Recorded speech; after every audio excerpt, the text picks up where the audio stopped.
कैसे इस बार से उस बार जाऊं, ये औरतों में जाकर के संबोधित करूं। नदी में तो जल बहुत। फिर मां यशोदा ने सोचते विचारती अपने कपड़ा को बदन में लपेट करके बांध लेती है और नदी में प्रवेश कर जाती है। जैसे तैसे नदी पार करके आई देवकी के पास और देवकी से आकर के पूछने लगी, यशोदा जी तुम्हारी बेहबरता को देखकर के मैं इस पार से इस पार आई हूं, बता कि कौन दुख में पड़ करके तुम नदी किनारे बैठ करके रो रही हो। मां यशोदा जी देवकी से पूछ रही है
बता कौन दुख में पड़ करके तुम नदी किनारे बैठ करके रो रही हो? क्या घर में सास ननद दुख दी है तुमको? ताकि मेहरा दूर है, ताकि तुम्हारे पति देव तुमको छोड़ करके प्रदेश चले गए।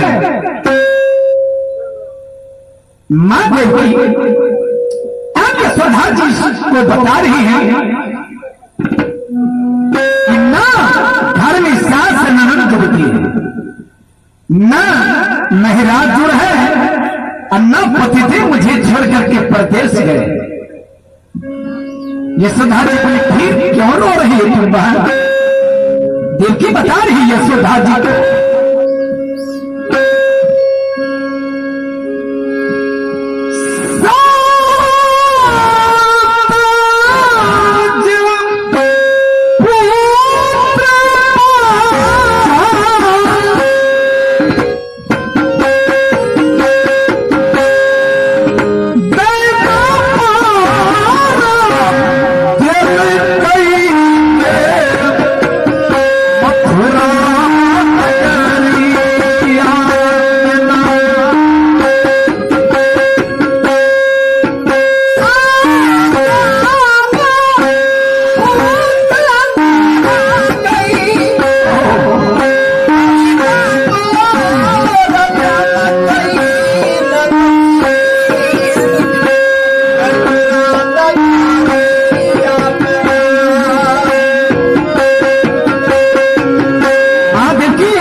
लेकिन साधु को कंस भैया मार देंगे पत्थर पर पटक पटक कर,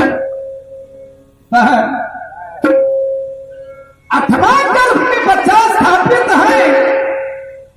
मैं 8वीं गर्भ की बच्चा की चिंता में रो रही हूं कि जी सरकार, मथुरा के राजा भैया कंस